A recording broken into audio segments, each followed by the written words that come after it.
Good afternoon, everyone, and welcome back. We have an exciting afternoon session all set up for you.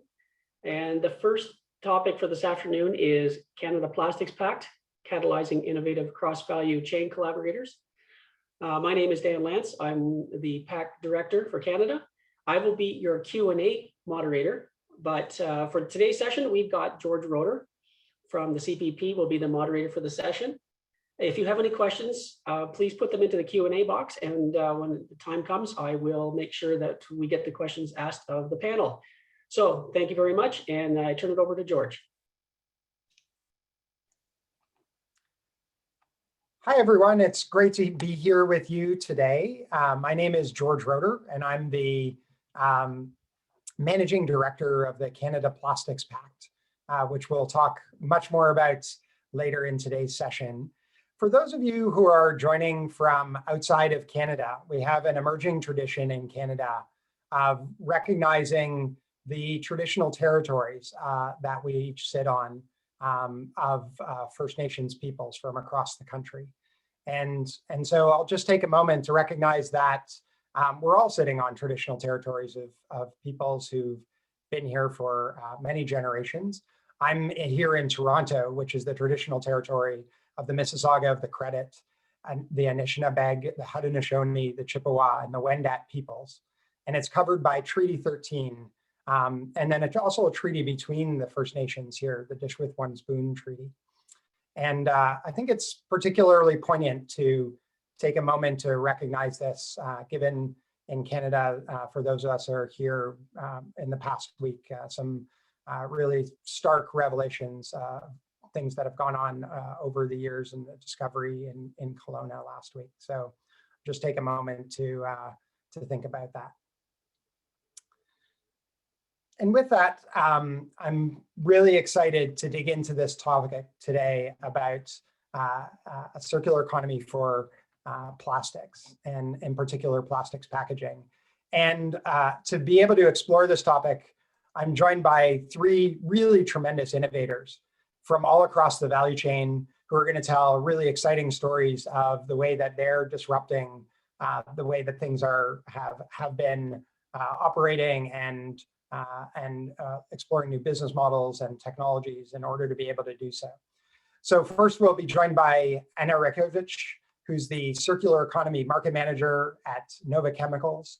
Now, Anna drives the PCR product portfolio for the company, and she's working broadly to drive circularity with plastic packaging converters and all across the plastics value chain. Anna is a chemical engineer by background, fellow engineer, and has a long history of driving innovation in this sector. So a big welcome to Anna. The second person we're joined by is Tony Mccutchen, who's the president and one of the founders of Merlin Plastics, which really has been at the forefront of developing and refining pre-processing of many types of plastics and plastic resins for the past 30 years. And Tony is a passionate advocate on the board of numerous organizations that are leading in this space. And we're really fortunate as well to have him on the board of the Canada Plastics Pact.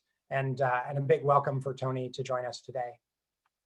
And then finally, we're joined by Peter Van Stolk, who's the Chief Executive Officer with Fresh Local. And Peter brings an amazing set of experience and deep roots in the food and beverage industry, and has been leading a variety of different innovations and ventures from the Fresh Local Solutions platform, including Spud.ca and Jones Soda. And really exciting to have Peter join us today. Now, we're going to get to Anna, Tony, and Peter a little bit later for a great conversation on collaborations across the value chain, and each of them are going to have the chance to introduce some really interesting initiatives. Before we do so, and we have about an hour and 15 minutes together, I want to be able to kind of frame a little bit from a systems level view what we're seeing and understanding from the perspective of the Canada Plastics Pact about the collaboration that's needed across the value chain to really drive towards a circular economy for plastics, and tell you a little bit about the Canada Plastics Pact in doing so. I would, before I jump into that though, let me encourage everyone to please, while we're going through the presentation, jump into the chat, ask any questions you have, and we'll have moderators picking up those questions and making sure they're posed during our Q&A session towards the middle of this discussion today.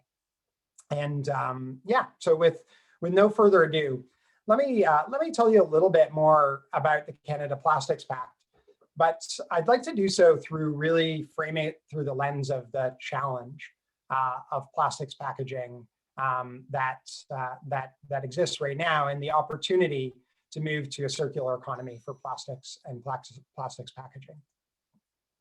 So first of all, most of you will know this roughly, but at least in Canada, the overall amount of plastic packaging put on the market is substantial, 1.9 million tons and growing on a yearly basis.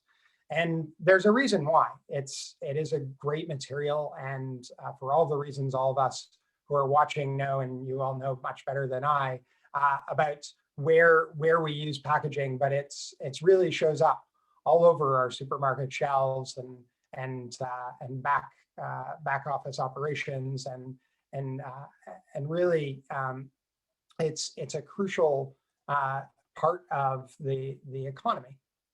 The challenge is that with these 1.9 million tons, right now, only about 12% of that ends up recirculated and recycled through the system, which means that the vast majority still goes into the environment or to landfills.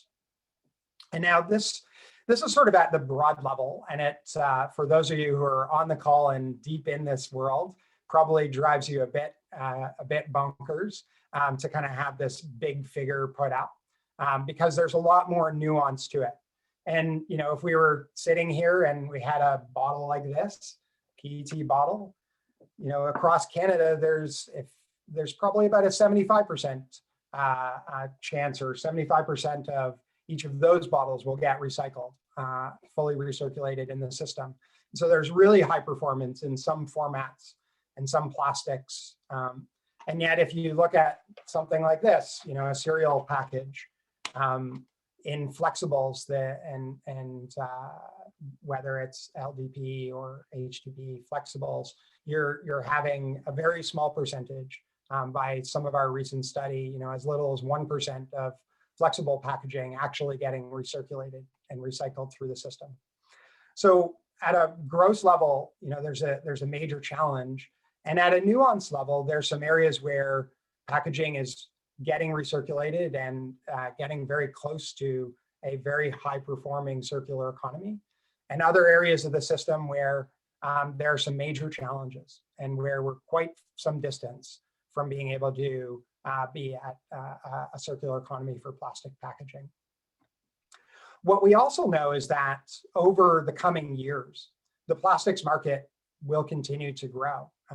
It's a great material, as I talked about.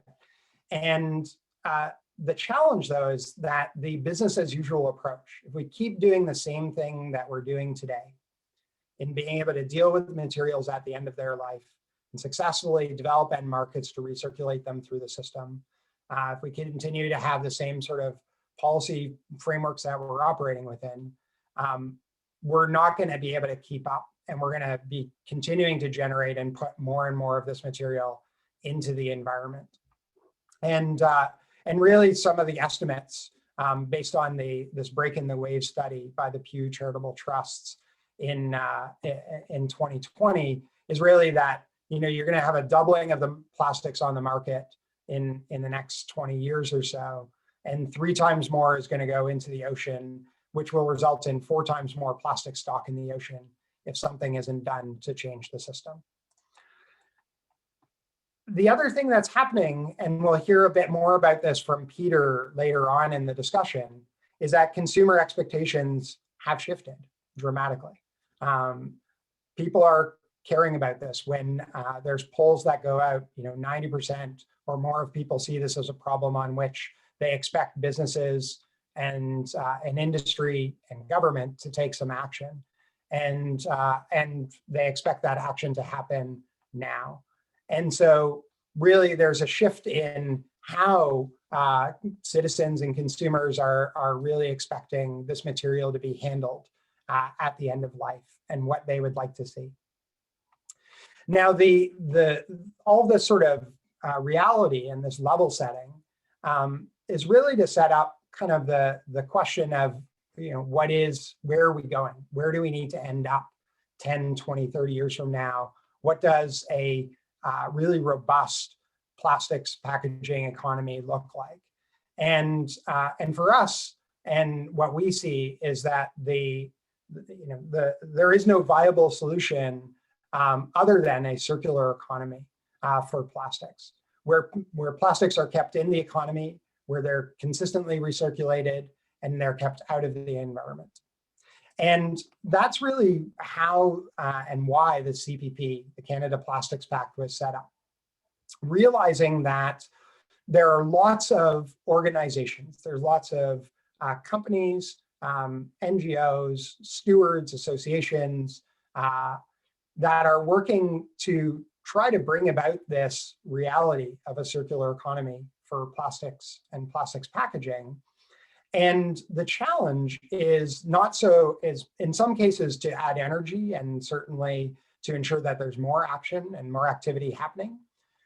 What we're really seeing is that a lot of the challenges are also related to connecting folks from different parts of the value chain to really identify the specific challenges around, for example, why is such a small percentage of flexible packaging recycled, and dig deep into those challenges and identify very action-oriented solutions that can go to scale. And so this is very much set up as a collaboration platform to really have conversations come together and solutions developed that haven't previously been explored or haven't necessarily had the same kind of platform to explore. And so the CPP was launched in January, so we're really young organization, and is very much an industry-driven partnership with 60+ partners from across the value chain.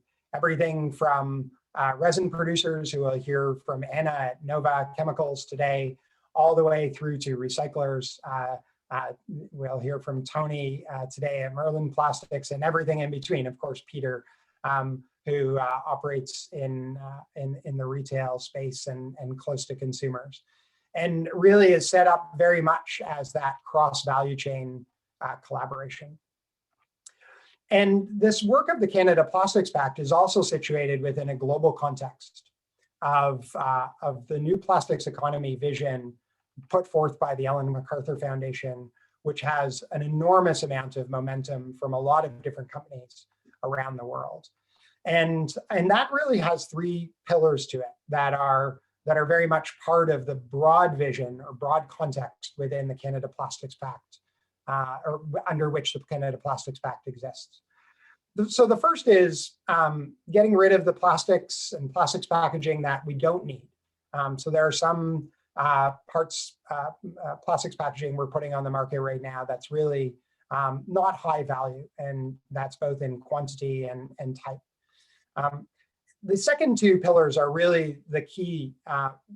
Second one really around innovating to ensure that the plastics that we do need are reusable, recyclable, or compostable. And then finally, to ensure that they're actually recirculated, so that we have all of the demand side and the supply side around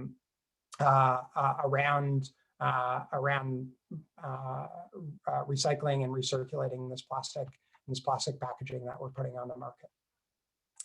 And the Canada Plastics Pact sort of sits within this vision and also exists within this broader network of plastic pacts that exists around the world. So there's 10 of them right now.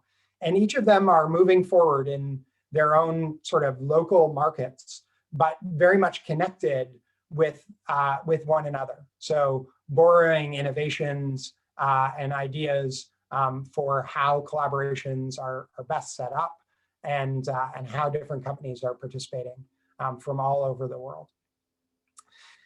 And for the Canada Plastics Pact, we're definitely motivated around a set of very ambitious 2025 targets, which really help to frame the direction that the pact is going, and which the companies who are part of the pact have committed to taking ambitious and bold actions to achieving. So the first is really identifying what are some of these plastic packaging components that we ought to be able to design out of the system that are just not easily handled by our recycling systems. And so we need to be able to deal with them. The second is ensuring that 100% of the plastic packaging that's put on the market is reusable, recyclable, or compostable in practice and at scale. The third very much is ensuring that actually 50% of that across Canada is effectively recycled or composted. And finally, and I think which is really the key demand side driver, is bringing 30% of recycled content into plastic packaging in the company's portfolios that are part of the pact. So these are quite ambitious targets, and really something that is giving all the folks who are part of the Plastics Pact a lot of energy. Now, I think what's really unique about the CPP is that it's very much focused on collaborative action and getting down to solutions quite quickly. And to do that, we've stood up 4 working groups. One is around redesigning packaging for circularity. A second one around narratives and ensuring that we're communicating properly about the circular economy for plastics packaging to policymakers, to business leaders, and ultimately on to Canadians. A third around ensuring that we have the right data that's available to be able to measure progress, but then also even manage our businesses toward a circular economy for plastic packaging.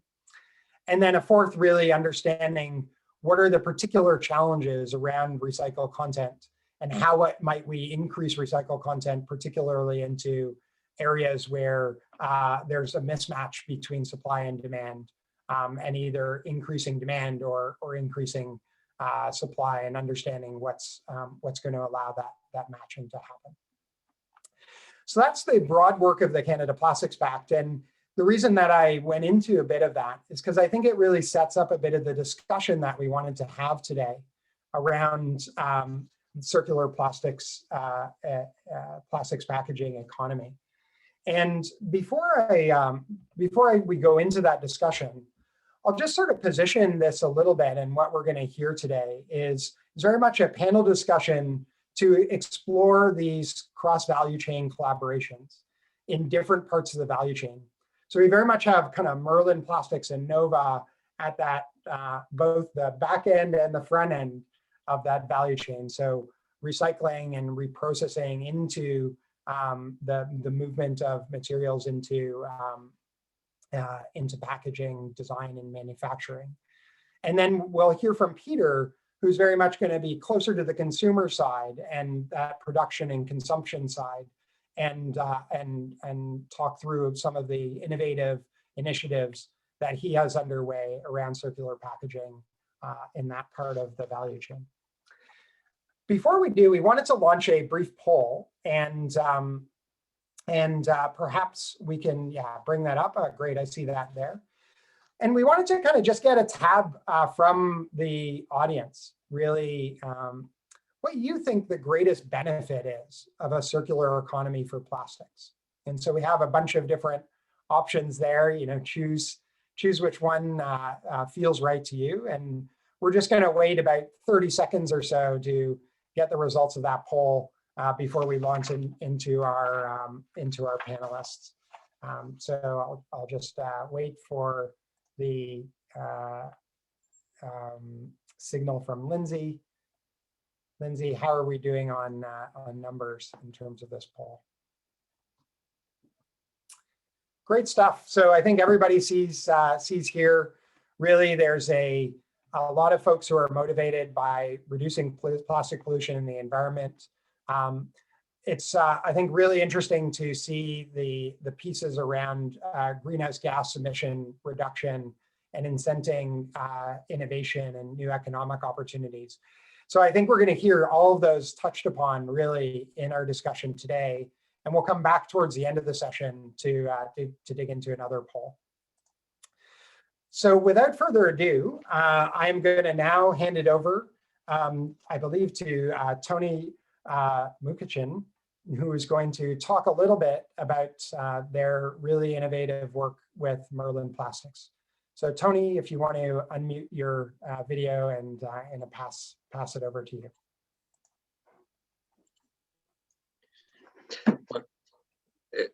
I'm very happy to be part of the CPP and very happy to present today. So Merlin Plastics has been in the recycling business since 1980. We are a service provider and recycler of post-industrial and post-consumer discarded packaging. We provide sorting and recycling solution for discarded packaging. We firmly believe that packaging should not be in our natural environment. Next slide, please. From curbside collection, we provide services. We receive material, unlike most of the people in our industry, unlike our peer in the industry. We handle packaging that is commingled, either in loose form or bare forms. And we sort it into its appropriate grade, and then process it into our downstream plant and turn it into pellet and then back into the market. Next slide, please. We have two locations. We have two locations in the US, in 2 states, in California and Oregon. And we are also in 3 different locations in Canada, two provinces in Canada, British Columbia, Alberta, and Ontario. We recycle both multiple grade polyethylene, polypropylene, PET, rigid and flexible packaging. And we are a one-stop shop. We provide a one-stop shop for our community so they can bring in either commingled material or sorted material. We want to recycle it either way. Next slide, please.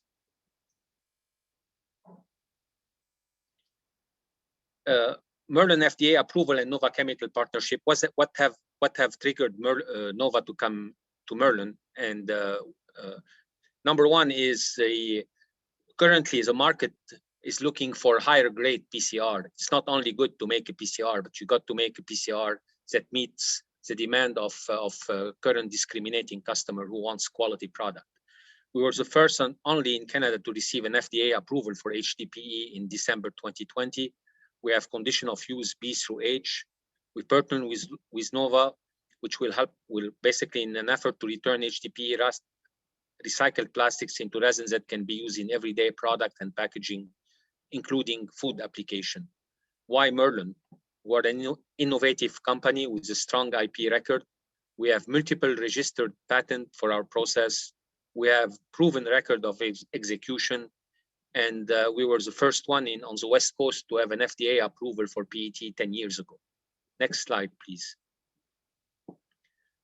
The driving force behind the robust market for PCR, I mean, everybody's talking about PCR. What's driving it? Number one, as George has mentioned it, is the consumer expectation today has changed significantly. So consumer is requiring study has shown multiple times that over 60% of the consumer are looking for packaging that, or would like to buy a product that is packaged in a packaging that is sustainable, that is recyclable. This has triggered brand owner basically to answer the demand from their customer. Since the consumer wants a recyclable product, there's been a demand. The brand owner has already shifted and would like to incorporate PCR content and would like to have quality PCR. The third driving force is government too, because government has also to respond to their community, and the community is saying, we want sustainability in our packaging. We don't want to see plastics in our environment. And so government also have to respond through policy to the demand of its community. Next slide, please.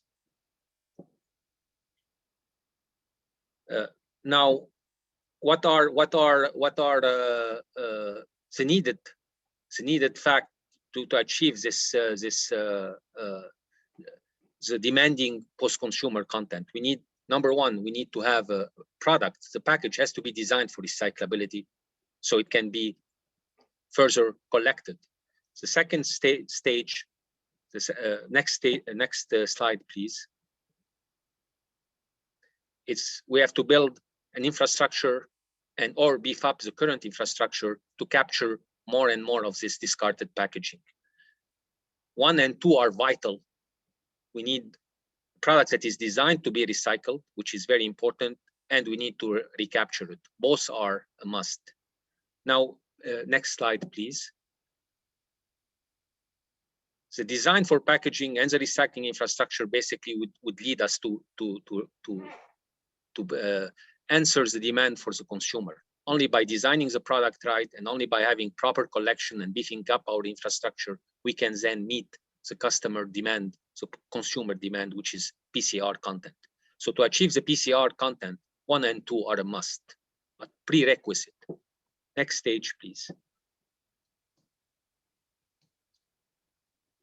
I mean, so now I can pass it on to Nova, and this has basically this demand has led us to partnership with Nova Chemical. Thank you, Tony, for the introduction to Merlin. And I'm excited to be here today talking about our collaboration, which allows us to provide solutions to our customers to address their sustainability goals. Next slide, please.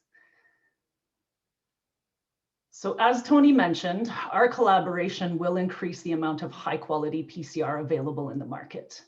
Milk jugs, as well as water and juice jugs that are collected today, either through curbside blue bins or through bottle deposit returns, are shredded and washed before they are pelletized. Traditionally, the PCR was then sold into the market. However, through our partnership, the process will include a proprietary cleaning process where volatiles are driven out of the polyethylene, allowing it to meet the rigors of the FDA LNO, or Letter of Non-Objection challenge test, and result in a PCR that is suitable for food contact applications. This is very exciting for our customers because food packaging is one of the largest market segments for polyethylene. Next slide, please. I won't spend too much time here, except to say that Nova Chemicals is a virgin polyethylene producer with manufacturing facilities located in Canada. So by bringing PCR into our product portfolio, we definitely are thinking outside of the box and doing things a little bit differently. We sell almost 5 billion pounds of polyethylene annually, and our polyethylene can be found across most market segments in North America. There are a few shown in the bottom right, predominantly focused on food contact applications, such as stand-up pouches, caps and closures, as well as thermoforming. Next slide, please. Our Center for Performance Applications allows us to enable design by transforming our pellets into packages. So we are able to explore PCR incorporation into various package designs, whether that is in film, closures, or rotomolding. Having the ability to actually make these packages and prototypes allows us to explore what loading levels can be achieved with PCR. And we're working on adding PCR resins to our Bonfire modeling software, which will allow us to predict properties based on film design and structure. Next slide, please. One of our essential roles in the circular economy is assessing the quality of the PCR and aligning it to end-use markets. For our linear low PCR resins that are available today, those markets include e-commerce, stretch, and shrink film, or secondary packaging. Through our collaboration with Merlin, we plan to offer high-density PCR to our customers that sell into food contact applications, including caps and closures, flexible packaging, and heavy-duty sacks, for example, pet food, which will be available towards the end of this year. Next slide, please. So at Nova Chemicals, we have a three-pillared approach to driving circularity. The first pillar addresses source reduction, so minimizing the amount of plastic used in a package through lightweighting rigid parts or down-gauging films. This was an early focus for many in their sustainability journeys, but there are still gains to be had here. The second pillar is around design for recyclability. We are working with our value chain partners, including brand owners and equipment manufacturers, to move from multi-material package designs to ones that are focused primarily on polyethylene in order for those packages to be fully recyclable. For example, our advancements in BOPE have enabled us to provide our customers with solutions for stand-up pouches, especially with dry goods, that allow traditional BOPP or PET layers to be replaced with the high-density BOPE. This is essential, as you've heard from both Tony and George, because we really do need to increase the amount of recoverable and recyclable plastics. And lastly, the third pillar is around PCR incorporation. Through our novel approach and partnering with recyclers, we believe we can increase the amount of PCR content in plastic packaging by providing our customers with a one-stop shop for their virgin and recycled polyethylene needs.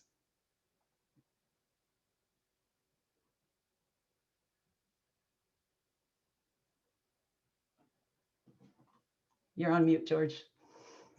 Yes, not just the video mute. Thanks so much, Anna and Tony. It was great to hear a little bit about that work together, and we'll have a chance to dive into that in more detail in just a moment. Before we do so, I wanted to invite Peter to talk a little bit about his work and some of the innovations that he's driving. Peter, over to you. Yeah, thank you very much, and thank you very much for allowing me to be here today and share what we're doing at Fresh Local, which is a unique organization because we have three sort of divisions. One, we have a division where we talk to large retailers and about e-grocery and how they're going to market. And then we have our own e-grocery in Western Canada, as well as brick and mortar stores. Next slide, please, George. So our vision is really to build a leading global economy management solution that provides a profitable landscape for all groceries and retailers to compete in. Why that's so important? Because the profitability allows consumers to have groceries at a price they can afford, but it's skewed against our mission, which is using innovation and technology to reduce the environmental impact while creating a safe and sustainable food ecosystem for all. So our vision and mission are aligned, is that we realize the mission really must be to create a safe and sustainable food system. We understand the importance of food and how it plays out. We also understand the importance of packaging and what's required to have a safe and sustainable food ecosystem. Next slide, please, George. If you look at what our business is, and I'll just share, we've been doing e-commerce in Western Canada for about 20 years. And it's interesting, the company SPUD started at a CSA. CSA stands for Community Supported Agriculture, where we were supporting organic farmers to bring their products, in particular produce, to market, where they couldn't find it in the traditional conventional. Now that has changed and mainstream has occurred. And the most recent reports show that organic food is up 12% over the pandemic. So what we really focused on is we have a direct to consumer business with SPUD. And SPUD is an interesting thing because we service consumers directly in reusable bins. We create a relationship with them, and it's a circular economy. And when people want to see it scale, well, we'll do more than 1 million customers this year who will have a circular solution. So when you talk about how are we doing it, we're actually doing it. We've been doing it for a long time. If you look at Blush Lane is an organic market in Alberta. And the goal behind us working with Blush Lane is to understand what technologies we can then take into FoodX. So the whole goal is to really learn from SPUD, learn from Blush Lane, and then apply those key learnings to FoodX, which is an e-grocery management solution that's focused on supplying large retailers with the ability to go online in a safe and sustainable way. And we see that's a very, very important part of our growth. Next slide, please. If you look at it from the grocery perspective, and this is sort of me sharing with you all what's happening in grocery, and if you're in grocery, this should be no surprise to anyone. The pandemic has created challenges, and it's really focused retailers to focus on 4 key pillars.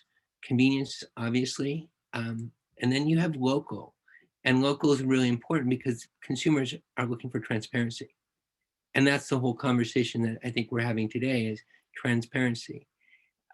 They want to know where their food comes from. They believe that food local, closer to them, is safer. They believe that it supports their local economies. And they believe that they're tired of hearing of these large sort of food recalls when you think about what's gone in throughout the pandemic and consistently. Next, with sustainability is critically important. When I was presenting this and discussing with retailers pre-pandemic, sustainability was actually number 2.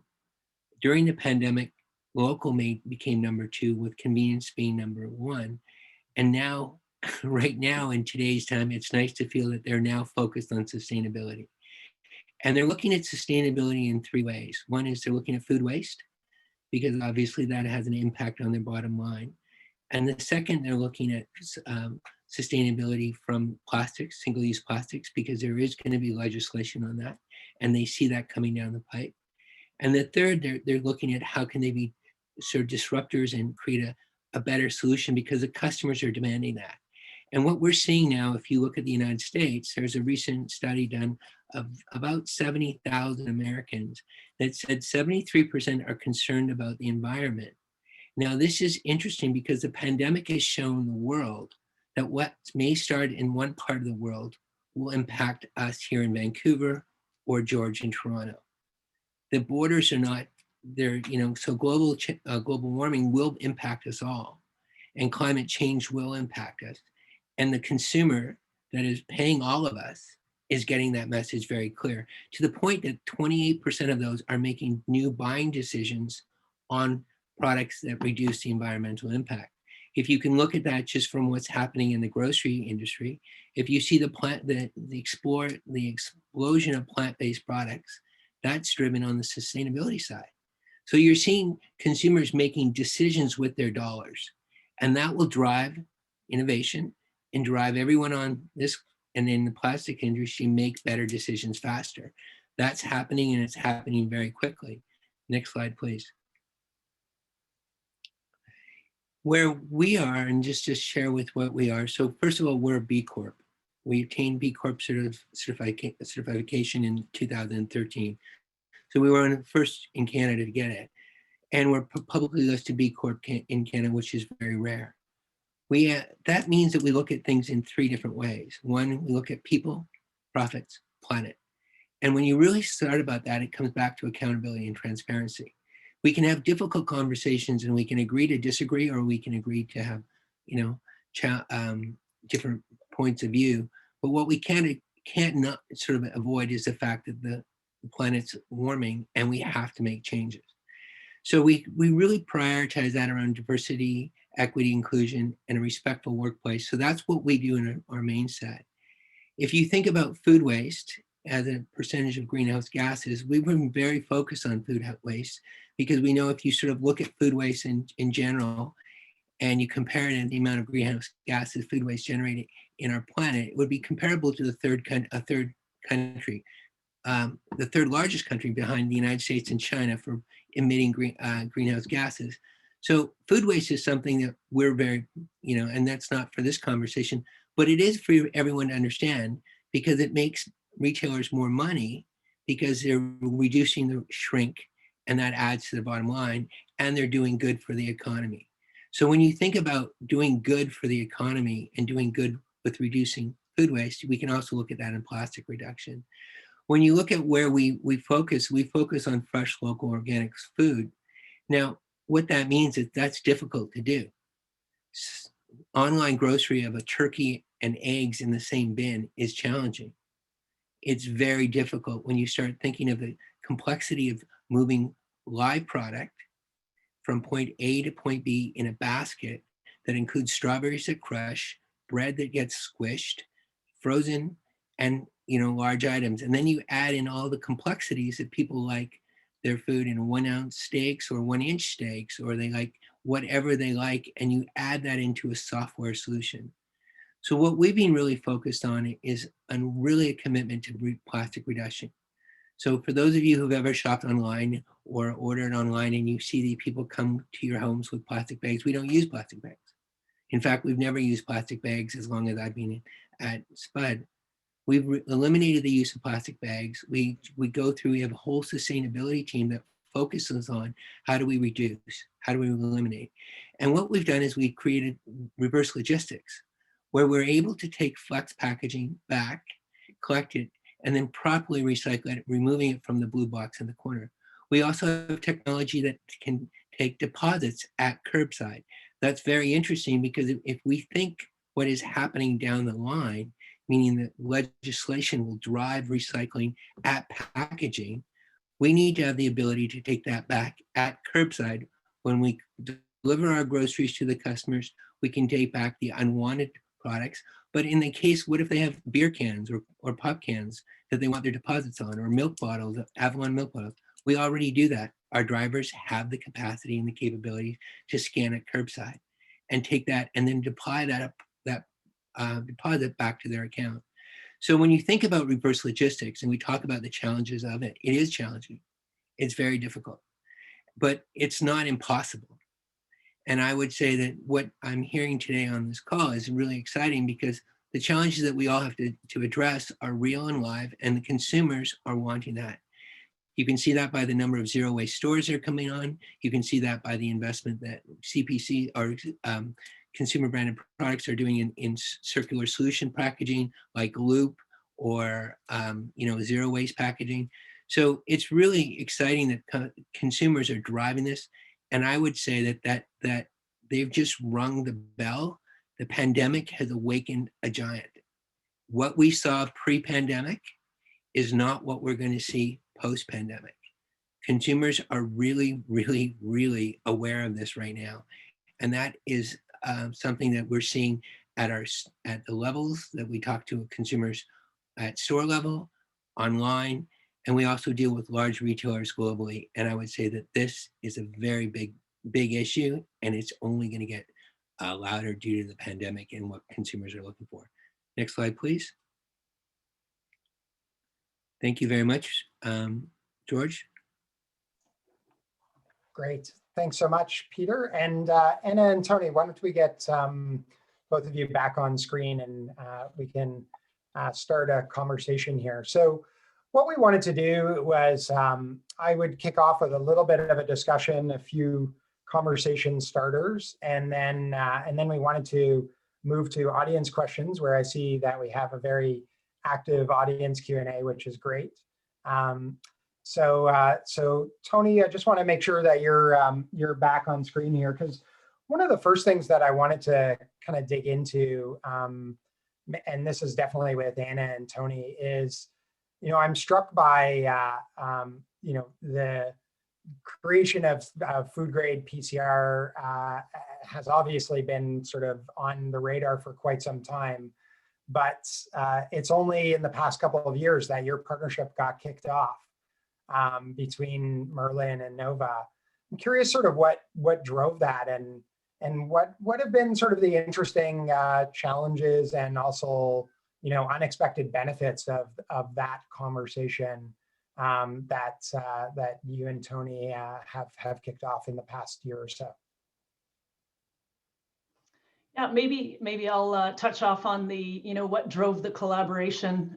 Certainly, when it comes to recycled content, we've heard many of the speakers here today talk about the consumer drive and the brand owner commitments. So we did want to be able to address that, and we realized that we didn't have any expertise in recycling. So rather than go through the long and arduous process of figuring out how to do it ourselves, what we wanted to do was have a quicker route to market and to rely on the experts in the industry. And so Tony, obviously being one of those experts, certainly rose to the top. And so we're very happy to have that collaboration and to be able to provide that product to our customers. So, as we all are, in people that are committed to the industry, to any industry, they do continuous improvement. And for us, it's a natural step to always find markets that are sustainable and that are continuous. We live in Pacific Northwest, and in California, we have a plant and the strawberry and blueberry, and so food was very important. And one of the reasons in 2008 we were able to keep our head above water is because we were focused into the food packaging. And at the time we had an FDA approval for PET, and we were able to keep going. Well, durable goods basically died. So we were able to continuously grow. And so for us, it was very important to continuously go onto other passes and get FDA approval for other polymer, because we are not married to a specific polymer, high density or polypropylene. We want to see packaging out of our natural environment, and we want to find a sustainable home for it. And nothing is recession proof, but food is definitely, one of the as recession proof as you can be. And if you truly want the circularity and you truly want to make sure that the packaging that the community wants to return and wants recycled as a home, you got to be able to service those demanding market. And then maybe I can touch on, you were asking about the benefits. And I think that, through this collaboration, it really does allow us to be a solutions provider to our customers and really drive that cross-value chain collaboration. So really bringing in the brand owners, the retailers, getting their perspective and being able to provide solutions to the entire chain. I think that's been a real benefit. Any of the parts of the collaboration, was there any friction coming from almost different parts in the value chain, or even as you sort of pitch this internally? I'm curious, how is that received? Both there Tony and Anna, right? I'm curious. I will say, it's a new business model for us. We're definitely not used to the lack of control, I will call it. So we're used to making the products ourselves and being solely responsible for the decision making. And so it's a new approach for us. We do realize that we have to take into account Merlin's perspective as well and come to a common ground and make sure that it works for everybody. So this is diversity in action, diversity in mindset. Diversity works. That's great. I'm curious, sort of on the other side, Peter. I imagine that in doing things like setting up a complicated reverse supply chain, there's all sorts of new interactions or potentially partnerships that are emerging, especially as you roll out FoodX. Curious, sort of what you're seeing in terms of either in your business or between your business and others, of players who have not necessarily been working together in the past, starting to now collaborate, and what you're seeing in that. Yeah, we're seeing collaboration throughout. I think the food industry, and particularly food retailers, were traditionally very focused on their own core customer, and everything was competition. There's a bigger competitor coming down the pipe, and that's Amazon. And that's changing the conversation, and that's changing the sort of how people are looking at their future. And I would argue that the companies that are now looking at partnering realize that, the game has completely changed. So a grocery store used to not sell cloud services. Amazon sells cloud services. So when you think about grocery as a low margin business, so you guys are selling all products to companies who sell through grocery stores, and grocery store average EBITDA margin is around 4%. You're now competing with someone who has 28% margin on AWS, and who has live streaming, who has, they'll have their own outlets. So the game is completely changed. And the smart retailers are getting that. And the ones that are looking 5 and 10 years out, because that's how Amazon got to be where it is. They didn't look at quarter by quarter, they looked further out, and they became this monster because they were able to do that. The companies that are looking further out are going to be the ones that are the winners. And those are partnering and asking good questions and looking at small innovative companies such as ourselves on how we're doing, how are we taking reverse collectors, how do we have a data bank of the plastics that we sell at Spud, how do we register those, how do we understand all that stuff, why did we invest in that? And those small investments that we're making today, just like the investments that Amazon made 10 years ago on certain things, are having massive dividend payouts. And I would argue that that's where you're going to see the shift in. And so the larger grocery stores are getting on that bandwagon, and the mid-sized ones are starting to figure it out. But it is it's a transition time, and that's what's happening. Picking up on that, and I think there's definitely an interesting thread here around innovation. And I'll even just ask you, Peter, to just build on that a little bit. How either internal to your business or as you're having conversations with retailers, how are you helping them think about, de-risking this or taking that leap or whatever is necessary to put in place some of that investment in a bit of a future that is that's maybe further out than next quarter? Sure. Well, I think, we're all the world has changed, right? And we all lived through a pandemic, and we're still in it, but thankfully it's hopefully and praying it's going to end, and we're going to get through this thing. But what that's done is required us to think differently and say that what we can and cannot do does not mean what we like to do in the way we used to do it. We all like to go to work every day and sit and have, beers after work, but that we couldn't do that. So there's certain things that we now need to address that we can and cannot do. My position on that when I'm talking to retailers about innovation is that they're very in tune with what their customers want. Like nothing that I've shared, if there's a retailer on this panel or on this call, nothing that I've shared about consumers wanting new products, you see it. The difference is that how aggressively were they going to make that buying decision? That's the key. What we want and what we do are two different things. I'm seeing the aggressiveness of the consumers to make the buying decision. So with that aggressive decision to make an impact on climate change, you can see that just in the sales of organic food. It's had its banner year in the pandemic. it's the highest growth. Produce is the #1 selling, more produce is being sold, period. So what is that telling us? It's telling us that consumers are looking at this as feeling safe and want to feel safer, provide better for their families. And so when you're having that conversation about innovation, George, if you wrap that conversation about what the consumers want, you have a tendency to have a better listening from the retailer and make those decisions, which may have a bit of CapEx. Like, that's okay, because the return on capital is you're going to compete from your competitor who didn't do that. And that's what's going to happen. You're going to win from somebody who didn't do it. And that's, again, I'm not here to comment on Amazon, but they invested where other people didn't. And that's what's happening. That resonates very well with the collaboration with Merlin, where there is an investment that is required. There is additional equipment that is needed for the cleaning step. And so through our collaboration, we provide the financing for that and benefit on the other end of it, in being able to provide that PCR to our customers. So I definitely agree with what Peter is saying.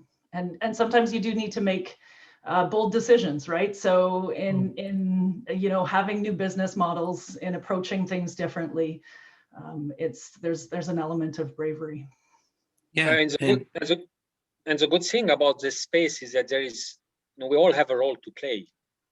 The brand owner have a role to play, the resin producer have a role to play, the retailer have a role to play, the brand owner have a role to play, the consumer have a role to play. And there's a reason why Toyota don't make tires, because they're good at cars.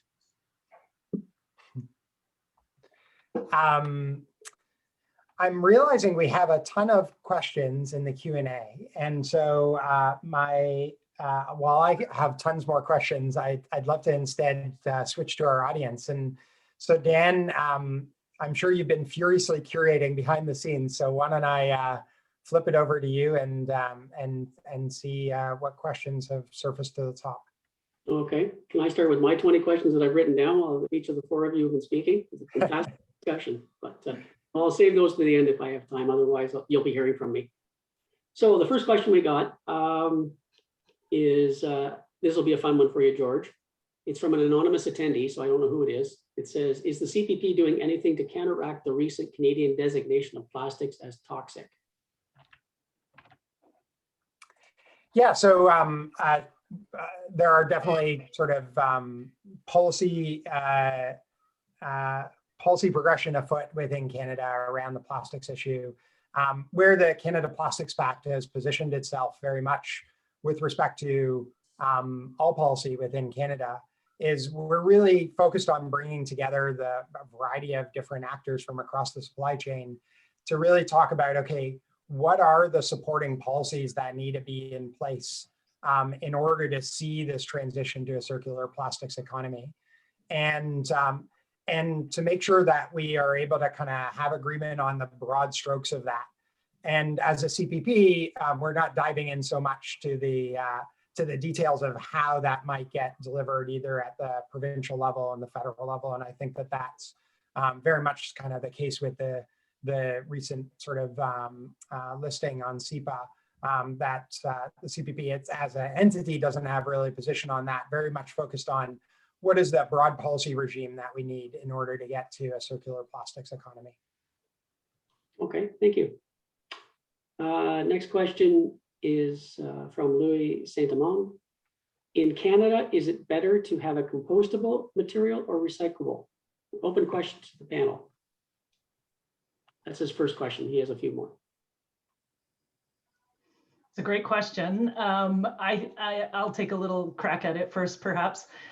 We think that similar infrastructure is needed to deal with compostables as it is to deal with recyclables. So you do need to collect compostables. I know in my municipality, it's not something that is provided as a service right now, but I do pay for that service. So I think we need to look at the two as being very similar.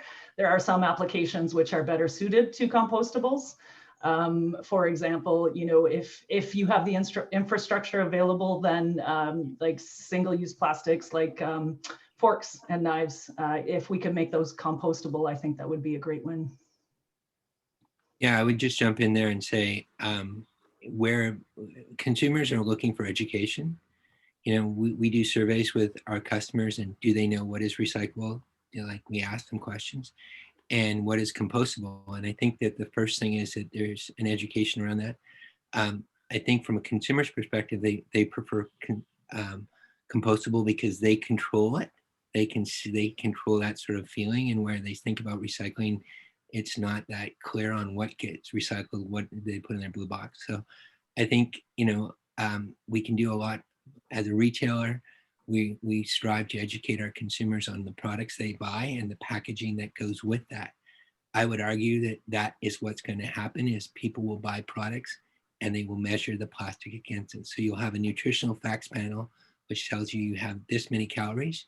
You also have a packaging facts panel that will tell you what you can do with it. I see that that is what's going to happen, and we'd like to be the first on that because we think it's smart. Thank you, Peter. That was a very interesting answer. Next part from Louis is also, is there direct food contact approval on using post-consumer recycled plastics? And he narrowed it right down to plastics being linear low density polyethylene and not HDPE. And I think, you know, there is line of sight to having linear low flexible packaging approved. I don't know that any are. I don't know that any hold an NOL today.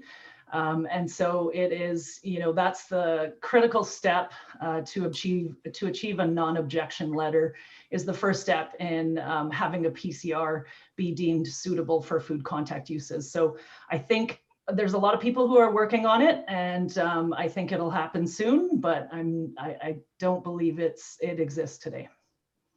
I'm going to follow up on Louis' question because there's been one that's been sticking. I get this question asked of me a lot. Is, you know, you made specific reference to milk containers and juice containers. Now the milk it can come from different sources, but the juice specifically is coming out of deposit container. So you're not getting contamination issues with, getting the cross-contamination issues with the other post-consumer recovered materials.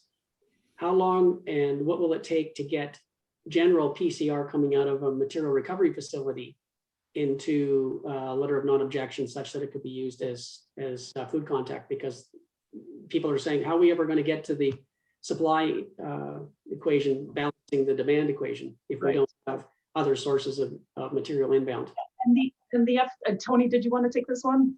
Yeah, I can take it. I mean, it's the LNO, it doesn't have to be coming from a curbside or a deposit. We take both. We take curbside material and deposit material, high density, and we turn them into an FDA. Yeah, and so one critical element of the LNO is source control. And the other critical element is decontamination. So identifying what you're doing in order to segregate and separate and ensure that you're not getting cross-contamination. And then there's the decontamination step, showing that at the end of all that, you have a product that is clean enough and suitable for food contact use. So of course, you get things like, go ahead, Anna. Maybe I can just build on the contamination just a little bit further to give you a little bit of understanding there. It's intentionally, it's contaminated with different types of contaminants that are meant to design or mimic things that could get into the recycling stream. And so the FDA identifies those 6 components. You intentionally contaminate your stream and then demonstrate that through your process, those contaminants are removed to a level that is sufficient for food contact. And it took us like 3 years to get there. It took us 3 years then to get there of hard work. Now the curbside material, I don't want to belabor the point at this point, but the curbside material you're taking would be things like milk jugs, which can be separated because they're natural HDPE. I'm thinking, what are you going to do with bleach bottles and detergent bottles, which have got all sorts of fun stuff in them, and then have them made into a food contact?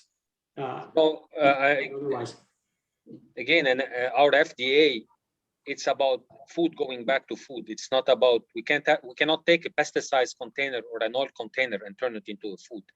Okay. Because the absorption rate of the polyethylene and also the chemistry of the oil is completely different. So we need a different, you know, we need significantly different effort to remove it from a polyethylene oil and pesticides than we would from fat like milk or juice or water or soft drink. So it's a very, very demanding. It's not like, I mean, there's zero forgiveness. Yeah, no, understood. So George, that'll speak to something for the CPP with being able to source material, like going food to food is one thing, but now you have a recycling facility that's going to have to separate food plastics from non-food plastics. My job just got a lot harder. Anyhow, Well, moving on to Tony. This is from BF. I don't know if that means he's your best friend, or he will be if you can answer the way he wants, or I don't know who BF is, I'm sorry. Do you make high barrier bottles for pharma, HTP, and non-HTP? we don't make bottles. We make raw material and we sell it to our customer makes the bottles. Okay. Maybe BF can follow up with a follow-up question then, so we can get to the bottom of what he's looking for. From Rick Everest with CKF. As one of CPP's core objectives is to eliminate certain quote unquote unwanted plastics, I have two questions. His first question is, who picks the winners and losers? Yeah, so one of, I think, the really interesting opportunities that the Canada Plastics Pact presents is the chance to bring sort of Tony together with some brand owners, together with Anna, and for us to actually host the conversation of saying, all right, let's start with the facts of what today is getting recycled and not recycled in Canada, and why, and not at a broad level, but really at a quite granular level by resin type, format, et cetera. And then starting to dig in and say, okay, within that, what are these packaging design components that are just very challenging? And even if we optimize the recycling system as much as we could, or optimize the collection and sorting, it's going to continue to be challenging. And really start to identify those things in a collaborative space to be able to say, okay, actually, it would be better if we started to move away from this particular item. And so the role of the CPP is to hold that space for a broad industry collaboration to try to come together to consensus on what some of these things are that may be better left out of our plastic packaging. I'm saying that it's obviously easier said than done. We're just at the early stages of that. There's going to be disagreements on what and how, and there's going to be niche facilities that are going to be able to deal with some of these things. But it's really asking, if we're going to broad scale across the country, and at high efficiency, what does that packaging need to look like? And I think, it will end up with some, I suspect that some companies that have invested dollars in producing maybe either the format or that resin type, will be impacted by that. But I don't think that that's any different than general business trends, which shift over time, and where consumer trends shift. And I think that that's, just kind of, I think what you can always expect from business. If the business you're in 30 years ago is the exact same as the business you think you're going to be in today, that's probably not the case. And I think the business you're in today is going to be different than what it's going to look like 10 years from now. And the Canada Plastics Pact, I think, is a place where a lot of that sensing can happen, and also shaping can happen of what those decisions look like by industry, led by industry, not necessarily imposed from the outside through various forces, government policy or otherwise. Okay, thank you, George. I will ask the second question. I think you've addressed it, but if you want to elaborate a little more for the benefit of Rick's question, it says, what compensation, if any, would be considered for companies with millions invested in capital that may not be transitional to alternative substrates? Yeah, like I think I mostly addressed that in sort of realizing that I think some ways that businesses move and industry moves will be challenging for some, and the hope though is that where things land get informed by industry, so that really we're getting to a place that is that's quite optimal. Okay, thank you, George. Next question is from Elsa Moawat. I apologize also if I've mispronounced your last name. With an increased demand of PCR plastic, how do you think it is possible to mitigate the potential inequalities due to the availability of PCR on the market, meaning that with the increased demand of PCR, I would think it would be much easier for big players to access PCR because of lower costs due to higher production volumes. So I wonder, how can we mitigate this issue to ensure all players have equal access to PCR? Let's make more. Let's make more. I mean, it's a law of supply and demand. We need to make sure that first the product is designed right, and second there is infrastructure, and we beef up the current infrastructure to recapture it. Only then you can truly, apply PCR content. You got to make the product has to be right, and you have to have the infrastructure to collect it. To create a demand when a product doesn't exist is a recipe for trouble. It doesn't matter if it's for PCR or it's for whatever it is, for tomato or whatever product you pick up. The supply and demand equation has to be within reason, achievable. Okay, so Tony, I'm going to. Can I jump in there for one quick Oh, second? sure, absolutely, Peter. Sure, sorry. For those of you who've ever followed Tesla, I don't know if you remember in 2004, there was no demand for electric cars. I'm listening to the conversation, and history is going to repeat itself. George was bang on. If you look at what 2007 happened to retailers, they got just hammered when they made this. So the reality is that, the demand is there when people hit it right. And so I would just think that, the two wealthiest people in the world are people who took a bet on things that weren't available at the time. So the market rewards you. You're in the business to make money, and the market rewards people who take risks. That's the bet. And the bet is that our grandchildren need less plastics, because according to George, we're going to have more plastics in the ocean by 2050 than fish. Is that correct from your slide? So there will be changes, and everybody will be impacted. That's a non-plastic person on the panel making a comment, just because I'm a father, and I'm looking forward to seeing my grandchildren have a life. That's it. That's end of story. Sorry. That's fine. Thank you, Peter. We've got 6 minutes left, so I'm going to elaborate on the last question that was asked, just because Tony, you run your facility in New West, and I'm very familiar with it, living next door. And I've run recycling facilities, and there are a number of them across Canada, of course, and some are better than others, I will admit. But a really good facility, such as your own, was capturing more than 97% of the plastic that went in the front door. I know, because I measured it when I was there. The question I have is, how do we get the consumer, and this is for everybody, and Peter, especially you, how do we get the consumer to put more in the box? Because to be very honest, a recycling facility will capture and get ready for recycling, send it to an end market, whatever comes in the door, or better than 95% of it for all plastics. But how do we get the plastics in the front door so that the recycling system can actually do something with it and get it to Tony so he can make it into a pellet to give to Anna? Well, it's a standard. I mean, it's a classic. My answer is a classic answer. I mean, you need a carrot or a stick to make it happen. Either if for example they'll say we won't allow plastics into landfill ban. I mean, they've been talked about it. So okay, now what's the answers then? What are you going to do with your product? And the other one is the carrot. There is some kind of an incentive to bring it back. It's been shown times and times again. There is X amount of people, 60% of the people would do what they're supposed to do, but there's always 20 or 30% of communities that may not want to participate, and there's. I mean, you have to accept that you can't please everybody. You're going to please, the majority of people. You're going to follow what most of the people would like to do, but there's no way you're going to achieve 100% success. I have one question.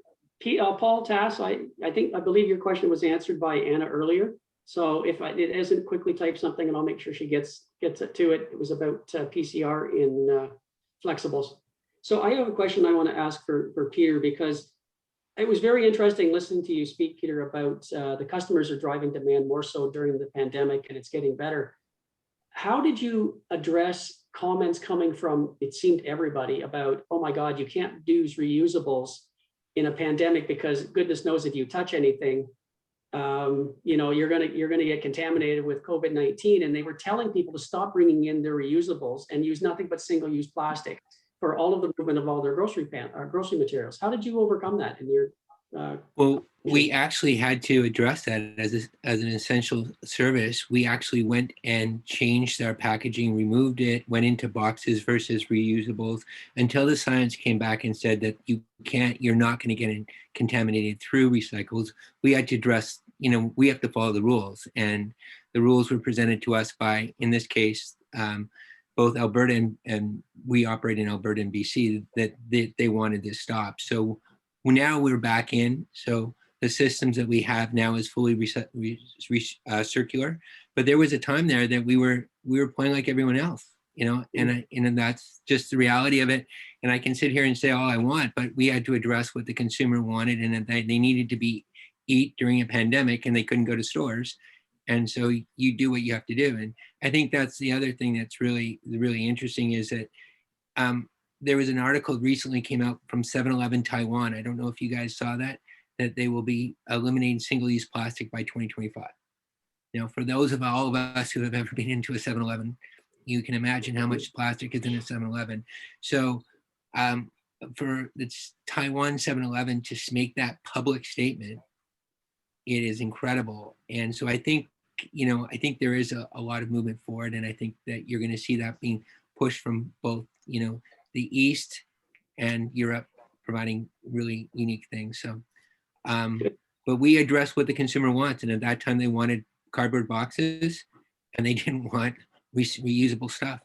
So that's how we did it. Perfect. Thanks, Peter. Okay, George, I'm going to turn it over to you for your closing comments. We've got 2 minutes.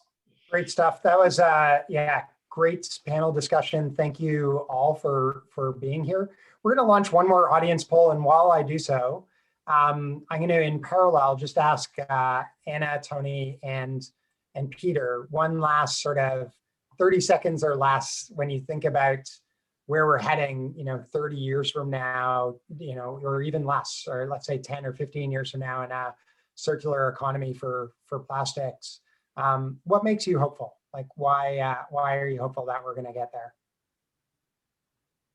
I believe in education. Education is consumer is more aware of what's going on, and availability is a highway of information today is much better than it was 10 years ago.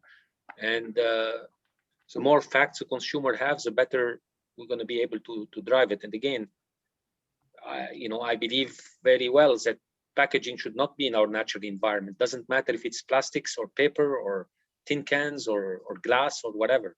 Regardless of the package type, shouldn't be in our natural environment, and people will get the fact and make the right decision. What's the lowest impact on our environment? Great stuff. Quickly over to you, Peter, and then you, Anna. Yeah, I'm hopeful because I really see the positiveness of the pandemic, and I know that sounds crazy, but when you think about, we've been all living in our own silos. We live in a community where climate change that's cutting down the rainforest in Brazil is not going to impact Canada, which is crazy. It will. And now we've all experienced and felt that we live on a global planet where we impact each other. And how we do that is taking care of it and dealing with these big issues that are time-based and dealing with them quickly. So I'm very hopeful that the pandemic has created that sense of urgency that we need to solve these problems, because we can solve these problems. These are not, we can solve this. But it's a sense of urgency that is required, and I think that's what I'm hopeful for. Great stuff. And over to you, Anna, last word. Yeah, I think circular economy is top of mind with our partners. So when we talk to our customers, it's one of the first issues that comes up. So in those collaborations and in having everybody sitting at the table and having the value chain represented, I believe that we're going to get there. I think everyone's interested in achieving a result where plastic is not regarded as a waste, but it's looked at as a resource. Great stuff. Great conversation. Thank you to all of you. And I think we're all wrapped up. So over to you, Dan, or someone else. Lindsay, do you want to present the findings of the polls quickly? And then she does, thank you very much to our panelists today. Great discussion and the great presentations. And we're running a little late, so as soon as Lindsay's done, I'm going to turn it over to my coworker Andrew, and he'll be leading the next session. So.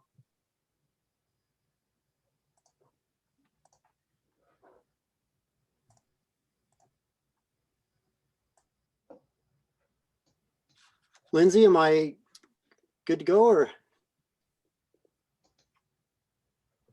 Yes. All righty. Thanks so much.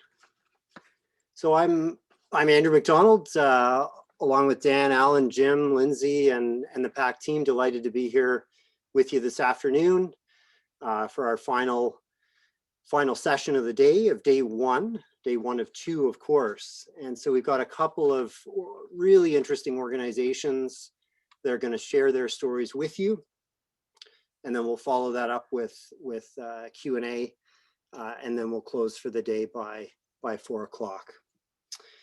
So first up, as one of a number of international presenters, we're delighted to welcome Sam Boax from Flexi Hex. So based in the UK, Sam and his brother, his twin brother, Will, co-founded Flexi Hex in 2018. And their passion for surfing and a background in design pushed Sam and Will to look at packaging solutions from a new perspective. And Sam, I wanted to point out that there's some good winter surfing here in Toronto when you next have the chance to visit. So with a background in product design, Sam takes the lead on everything creative, pushing the visual and technical boundaries of Flexi Hex's fiber-based packaging. So a huge PAC welcome, Sam, and over to you. Thank you.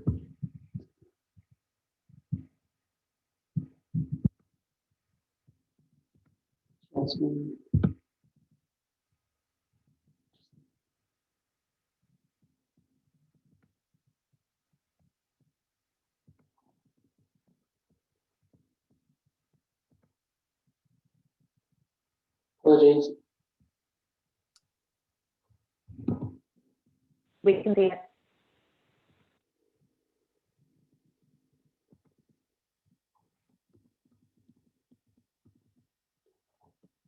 Can everyone see that? Apologies. No. Yeah, no, that looks great, Sam. Okay, so yeah, my name's Sam Boax. I'm a co-founder of Flexi Hex, which is a sustainable packaging e-commerce packaging solution made from 100% paper. So the story began a couple of years ago when I purchased the surfboard online. We're both keen surfers, both myself and my twin brother who run the business. And this surfboard arrived a couple of days later, having bought it in a cardboard box. When I opened up the cardboard box, it was the surfboard itself was covered in reams and reams of bubble wrap. And I just felt this is incredibly poor consumer experience for a purchase upwards of sort of $600. And there must be a better solution. And secondly, it's although a poor consumer experience, environmentally it didn't resonate as a good solution. Bubble wrap is incredibly difficult to recycle. So we started to look at alternatives on the market, and there weren't that many solutions. We have come from a design background. So we started to address it like a design project, basically, and started to look at lots of different types of materials.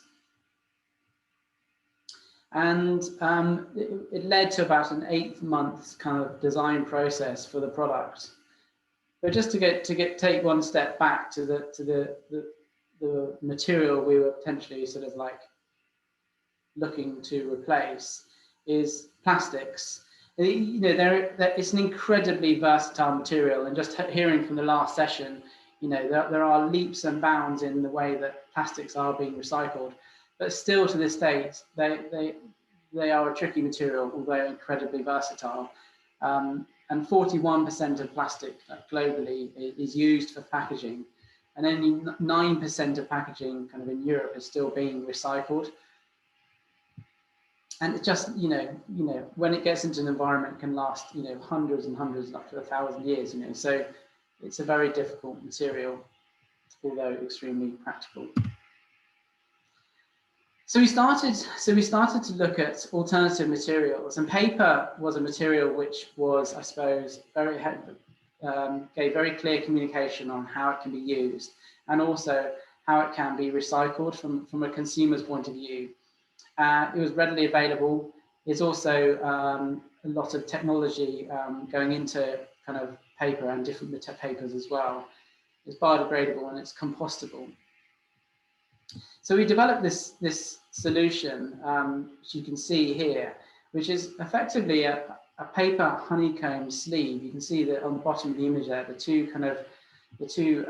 those sticks there, they're effectively a paper honeycomb, which open up and expand and form around products. As you can see there, the circle on the top there, it creates this kind of honeycomb shell where you can part see the product, but it gives this shell-like quality and shell-like protection to the product, and also creating, I think, a stronger aesthetic on how a product can be packaged, and also focusing in and being efficient and effective with where a product needs to be protected when in a kind of courier system or in an e-commerce logistics chain. So what is Flexi Hex? As you can see, it's kind of made from actually a readily available material, which is honeycomb core. And what we've done is bring the honeycomb core together to make this open-ended sleeve, effectively like a sandwich, which, as you say, expands and contracts around objects. It's incredibly adaptable and flexible. It's also very compact and very easy and quick to use. And the second and the most important thing is it's 100% paper using water-based glues. So it's a very simple and gives very simple communication cues to the consumer on how it can be recycled or reused if required.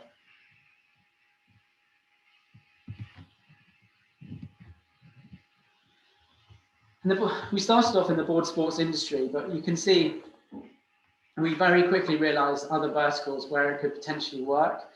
We're currently taking the UK drinks and beverage industry and developing a series of products specifically for that e-commerce space, both in the UK and in Europe. And we're starting early conversations with a partner in the US and developing solutions, let's say, primarily for the e-commerce. And like was on the previous session, the pandemic and COVID-19 has only escalated the kind of demand for e-commerce.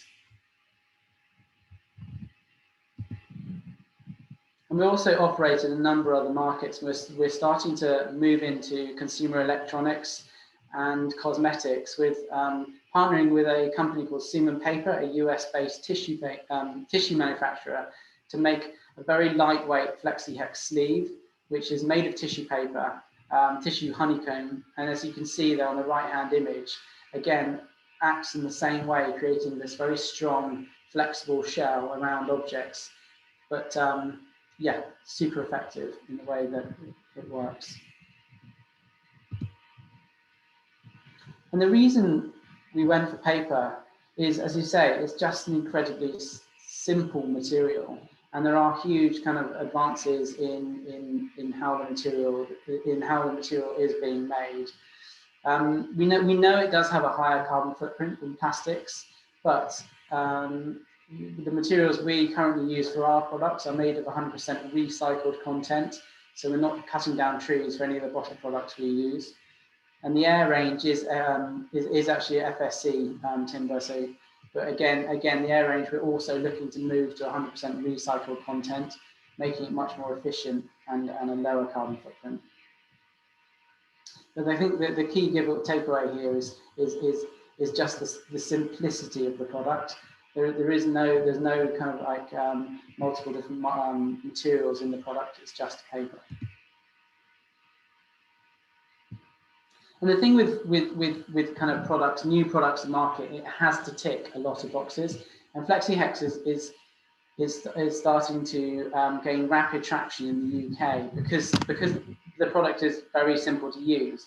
It's also incredibly it's very simple to use. It's very quick for a kind of bottle. You can package a bottle within sort of 5 to 10 seconds using Flexi Hex sleeve. It's also incredibly low volume product. So our bottle product, we can get upwards of 7,200 sleeves on a single pallet, which makes it almost a quarter of the volume of a traditional kind of paper pulp system or EPS kind of like foam system. As you can see here, there's the comparable kind of difference of bubble wrap on the left to Flexi Hex sleeve. That's the equivalent volume of bubble wrap which would be needed for Flexi Hex.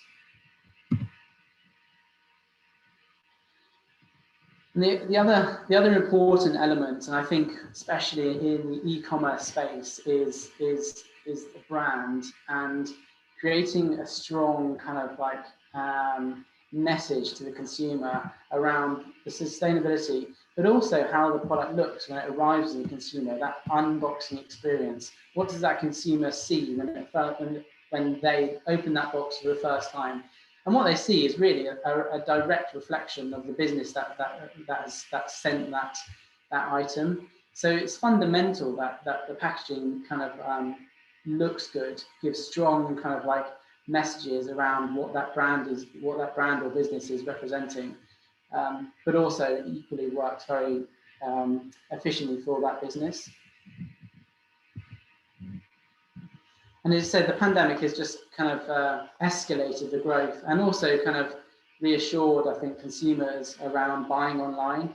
In the UK alone, you know, e-commerce has grown by 36.6% since last year, and so it's incredible. It's an incredible amount of growth e-commerce is going through, and as I say, consumers are just getting more and more comfortable with buying online. And equally, we've seen a spike in drink sales and beverage sales because obviously with distilleries and breweries not being able to get to their customers through the traditional routes of distribution through bars and restaurants, that the only way they could get kind of product to their customers is through direct sales. So that immediately had to be a channel that had to be opened up with distilleries who are kind of thinking quickly on how to kind of overcome the situation with the pandemic. And it is ultimately driven by the consumer. You know, consumers are looking for more sustainable materials and more sustainable packaging solutions. And also simple messaging. They know the complexities of mixing materials and the complexities around recycling mixing materials, and they're prepared to pay more for packaging and for materials and for products which are more sustainable. And it's also being driven, you know, by consumers, by businesses themselves, but also by governments, NGOs, and right to the, you know, organizations like G7. So we feel that the choice is simple. It's around kind of giving simple messaging, simple materials which protect products and make recycling the system very, very simple and effective to use. Thank you for your time. There's no contact details. Well, Sam, thanks so much. Great job distilling your story in a short time. Lots happened in less than 3 years. So audience, please feed me your questions. In the meantime, though, we'll turn it over to our second organization of the day. And so by way of introduction, here's what I've got for you. Globally, we see a steady emergence of innovation in the reuse refill space. Case in point was Loop, which, if you missed it, was showcased in our morning session. And Canada boasts some strong leadership in this area. As Loblaw's Ian Gordon put it this morning, these kinds of sea change models require courage to establish viable marketplace solutions. So I'm delighted to introduce two courageous leaders, CEO Kaylee Dale and COO Jackie Hutchings, co-founders of Ontario-based A Friendlier Company. Kaylee and Jackie met as fellow chemical engineering students. Their international work experience includes roles with companies like Mondelez, Magna, and Toyota, and they've applied this professional skill and knowledge to establish a reuse system that fundamentally views packaging not as waste, but as a valuable resource. So another huge PAC welcome to Kaylee and Jackie, and I'll turn it over to you to share with us the quickly emerging A Friendlier Company story.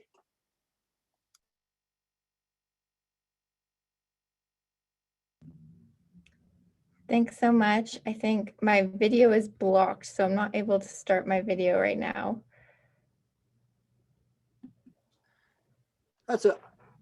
I'd say, Oh, carry here we on. go. Yeah. Oh, there you go. Perfect. And I'll share my screen here. Great. So it's great to see everyone. My name's Kaylee Dale, and my co-founder Jackie Hutchings is here as well.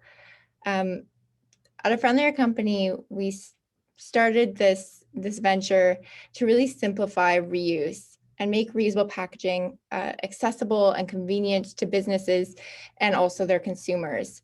And so what we've developed is a tech-driven reverse logistics system to make reusable packaging simple. We started investigating the waste management problem that our nation is facing in our last year of chemical engineering, and we're shocked to find just how much we're spending. So across Canada, between municipalities and businesses, we're spending over $10 billion, and a fifth of Canadian municipalities have reported that they're running out of room. So this problem is growing and costs are increasing as well. These costs have increased 42% in the last decade. And what we boiled this down to is really this linear economy that we're used to and that our society relies on. So the take, make, dispose model not only generates a lot of waste, but also uses a lot of resources and a lot of energy to manufacture products each time. We saw the obvious solution as reuse. So looping these products back into a reuse system rather than producing a new product each time, capitalizing on the value of these products. So we've developed a centralized QR code enabled reverse logistics system that really can be applied to reuse any packaging item. We launched right in the middle of the first wave of the pandemic. And so we launched with a product that we're all using lots of and takeout containers. So our system was developed with deposit-based incentives. So something consumers are used to in most regions, similar to what we use for the beer store or alcohol beverage bottles. We track process and ESG data through our QR code system, and we create a really turnkey system for businesses to offer this type of packaging. Everything that we do at A Friendlier Company is about simplifying reuse and making it extremely easy and accessible to everybody. We're based on circularity. It's ingrained in everything we do, and we focus on bringing in local products and also processing them locally. And we're really empowering consumers and businesses to make the change that they want to make without having to go too much out of the way and being able to integrate these small changes into their lives. How our system works right now is we sell reusable takeout containers to food service businesses. And when a consumer orders, they pay a small deposit with the cost of their meal. They can enjoy it, take it home. Whenever they're ready, they scan the QR code with our mobile app that's on the container and drop it off at any of our drop-off points. So all of our participating locations are drop-off points, and it creates a centralized system around the regions that we support. We then pick up, we wash and sanitize these containers in our commercial facilities, and then we can redistribute them. So it creates that closed loop system. For users, it's really simple. They can order off any ordering platform.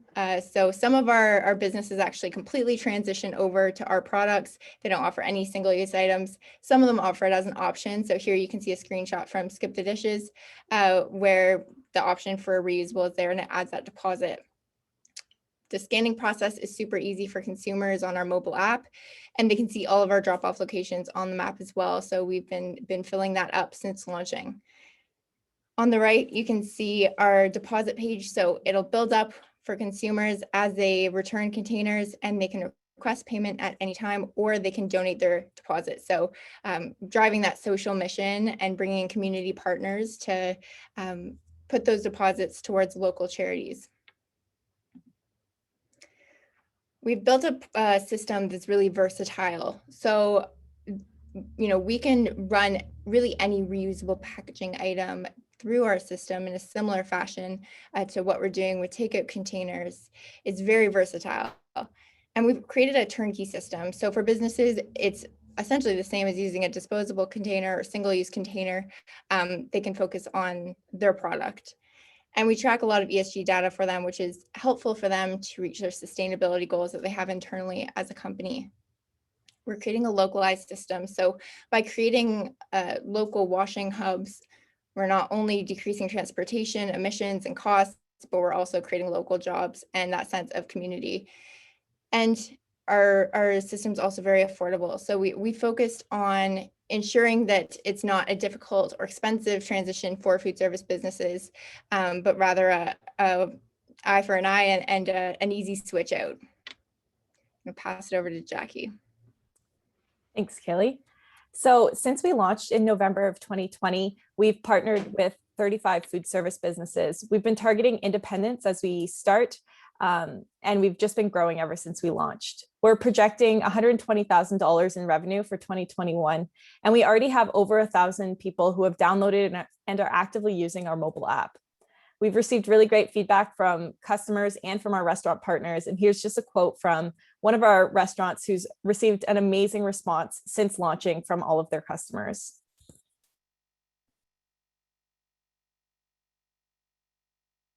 So since launching, we've been able to collect and redistribute over 8,500 containers to date, which is equal to about 880 pounds worth of plastic waste that's saved and 3,085 pounds of greenhouse gas emissions that's directly eliminated because we're not manufacturing those containers again. We're 100% Canadian owned and operated, so we manufacture all of our containers in Canada and we do all of our sanitation locally, so we can really decrease our impact. It's really exciting to see all of the containers coming back and to get them back into circulation. So our team, the founding team is here. It's Kaylee and myself. Kaylee has experience working at a startup where she was in business and product development. She also has experience in team management and leadership and in mobile app development. She was actually the one who coded our app and got it going from the ground up. I have experience in process design and manufacturing and optimization. I also have experience in capital project management and graphic design and marketing. Where we lack in experience in this industry, we lean on our awesome team of advisors. So we have lots of advisors in the food service space, and then we also have some business advisors as well, who have really been essential in helping us navigate this ever-changing industry. So we really appreciate everyone here for listening to our presentation. What we're really looking for out of this is more mentors, especially in the packaging space. Kaylee and I have just gotten into this over the last year. We've launched this business, and so we're always looking to learn even more about this, this world of packaging. We're also looking for investment. We want to make the biggest impact that we can, and we know that it'll take some money to do so, and so we are looking for investment. Finally, we're looking for partners. So we supply reusable takeout containers right now, but our reverse logistics system works for any sort of packaging. And so if you are interested in learning more about reuse, we're always looking for different opportunities to grow and different partnerships to be made. So thank you everyone for your time. We are a friendlier company because the planet isn't single use. No doubt about that. Thanks so much, Kaylee and Jackie, much appreciated. And Sam, if you could join us again, pop your video on. We're in, your timing was perfect.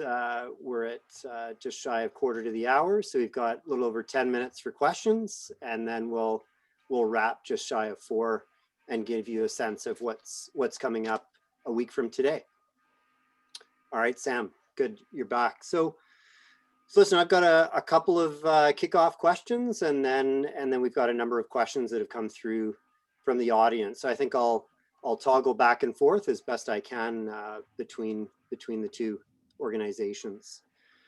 So Sam, I'll start with you and just kind of a blue sky question, and that is, you know, in 3 years, you and your brother have accomplished a great deal.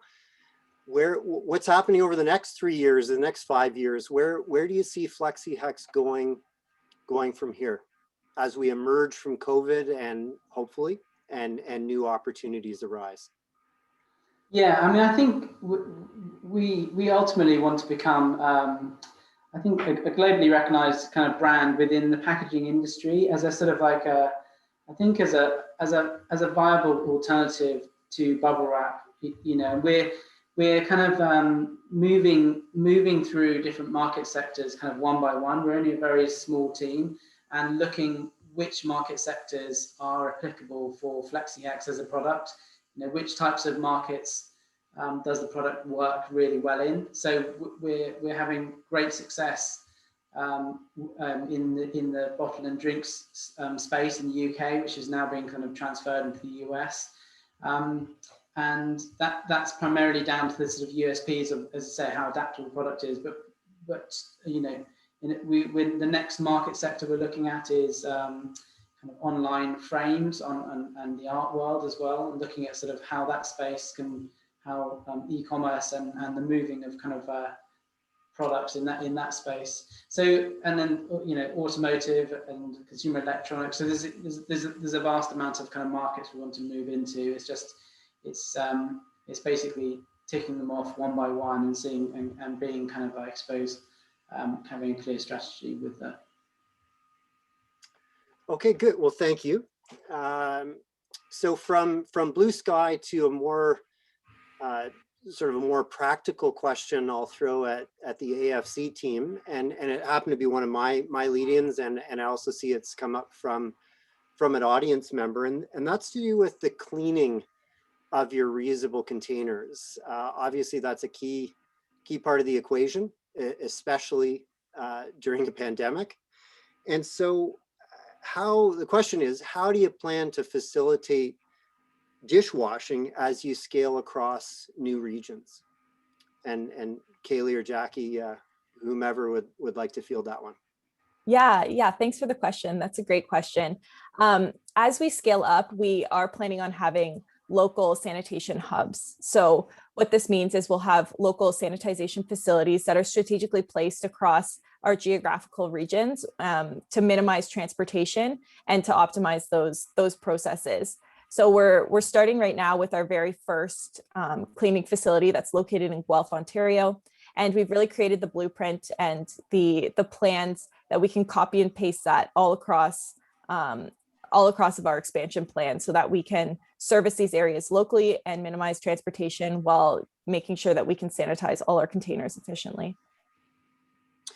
Yeah, and Jackie, just to follow up, and maybe you said this, but just to be sure, because this has come up from an audience member, and Tom Zaki spoke to this from the Loop perspective about kind of certifying or regulating or double checking that the washed packaging is safe for food contact. How do you reassure consumers that that's the case?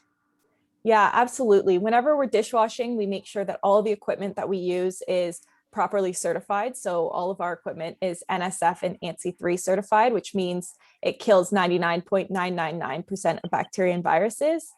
We have a series of different steps that we go through at the beginning and throughout our washing procedures to ensure that the sanitation temperatures are met, and a series of checks to ensure that they are meeting the regulations. So for example, we wash at 180 degrees Fahrenheit, which is guaranteed to kill all bacteria or 99.999% of bacteria and viruses. So because we have these certifications in place, and because our packaging supplier has also certified all of their packaging as well, we can guarantee that every time anything goes through our dishwasher, it is sanitized. Thanks so much, Jackie. I'm going to apologize. I have it's not an actual fire, but I have an alarm going off in the background, which I will address once I ask Sam this question. So Sam, you mentioned replacing bubble wrap. Could you speak to the Flexi Hex ability to protect a product in relation to, compared with bubble wrap? And I'll be right there. Yeah, I think you can basically look to protect. You know, it has the same protective qualities, which I think is your question. We kind of have actually the product itself it passes all European drop tests. We're also doing ISTO drop tests in the US, and off the record, we have dropped, to give you an understanding of kind of how protective the product is. Off the record, we've dropped, and we have on YouTube video, if you type in Flexi Hex into YouTube, dropped a bottle from upwards of 4.5 meters directly onto concrete, just in the Flexi Hex, in the products like this, directly onto concrete, and it's survived. So yeah, it's a super strong and robust product. Thank you very much, Sam. That was exciting. I caught most of your response, so thanks for that. And we're all good here. So I will go back to the AFC team, and we've talked a lot about different materials today, and even on this session, we've got paper and we have plastic. And so, why did you choose plastic for your reusable products? And I'll add to that, and if you could comment on the weight of your containers versus a comparable single-use container. Often reusables are heavier, and so is that the case with your product? So why plastic, and could you comment on the weight? Yeah. So with our containers, we did look at all of the different reusable options. There's a number of different materials that we compared. And really what it came down to is looking at what we could, one, get manufactured locally, two, the environmental impact of those materials, and three, the functionality of those materials. So I'll talk a little bit about the impact. As kind of to answer your second question, our containers weigh about the same as a plastic disposable container. If you're looking at a polypropylene plastic disposable container, they're very similar in weight, which means that the actual material inputs is very similar to what you would get from a polypropylene standard disposable container. Our manufacturer is very diligent about their manufacturing processes, and they actually use 24% less energy than a disposable takeout container company would use to manufacture their containers. So really what we're doing is we're sourcing a product that actually has a better impact than its direct disposable competition after only one use. And then when we reuse it upwards of 100 times, we drive that impact down even lower. So we wanted to make sure that we chose a product that if it didn't get returned, while people are still learning how to reuse, while people are still becoming familiar with that bringing it back aspect, it's not worse for the environment. And then we also looked into the functionality of the material. So by choosing plastic, it's something that's lightweight, which means, again, less energy to ship, but it's also very convenient for restaurants to have on hand. It's very stackable, so they can fit it in their small restaurants where they don't have a lot of space. And then it's also, it's a very cheap option for us, so that we can keep our deposits quite low, so that we really minimize that barrier to entry, so we can be accessible to the average consumer and not just those who are willing to pay a $5 or $10 deposit for a container.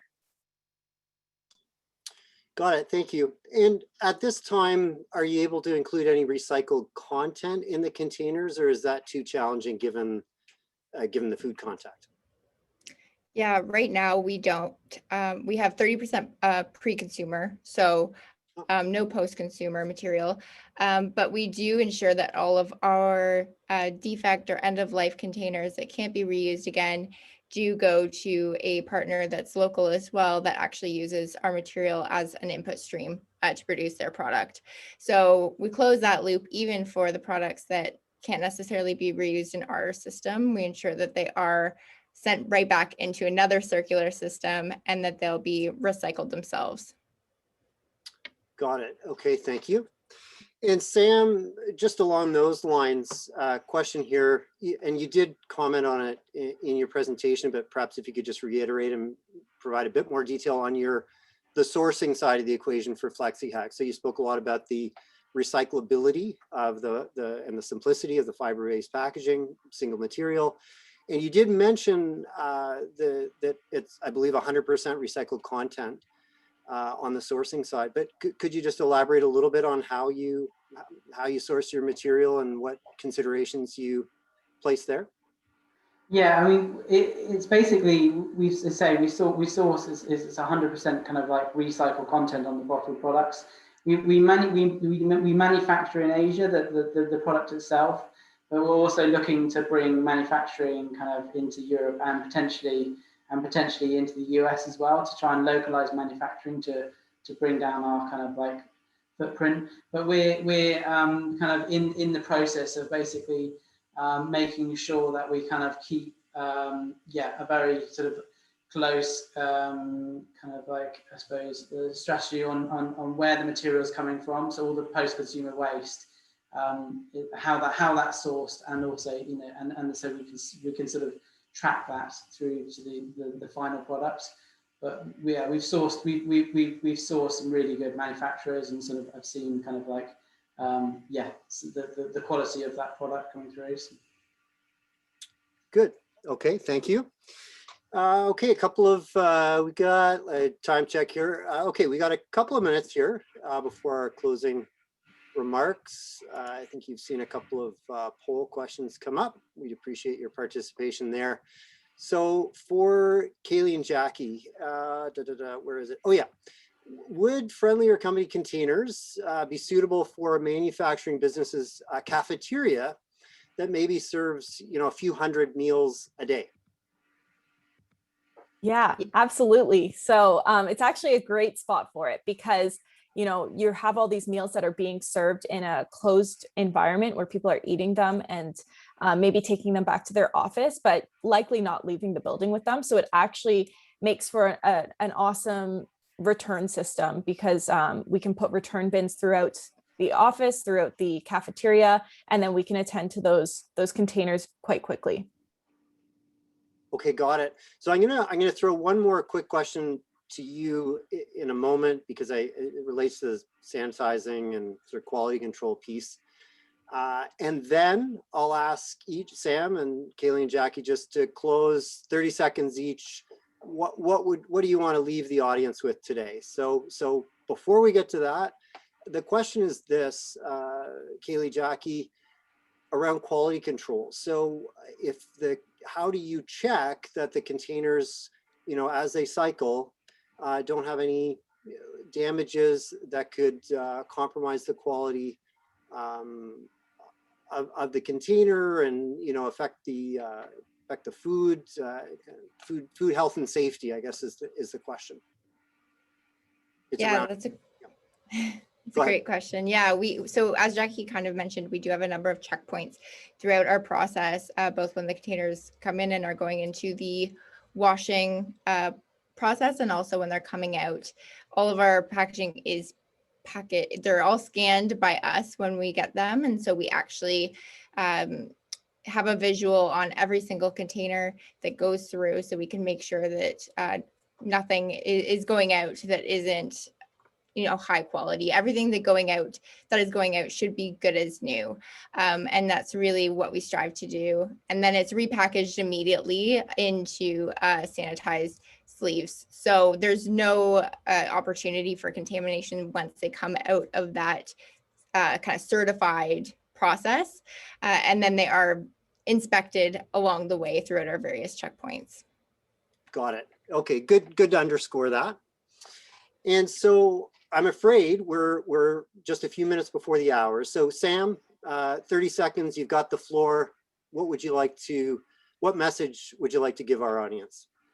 I think for sort of Flexi Hex and what sort of we're about as a business is really sort of, I think, driving change in both kind of like sustainable alternatives to packaging, but also sort of giving businesses, I think making businesses aware that there are alternatives out there to make really strong sort of like aesthetic and strong sort of brand impressions on that business through their packaging and their packaging systems when it goes direct to consumer.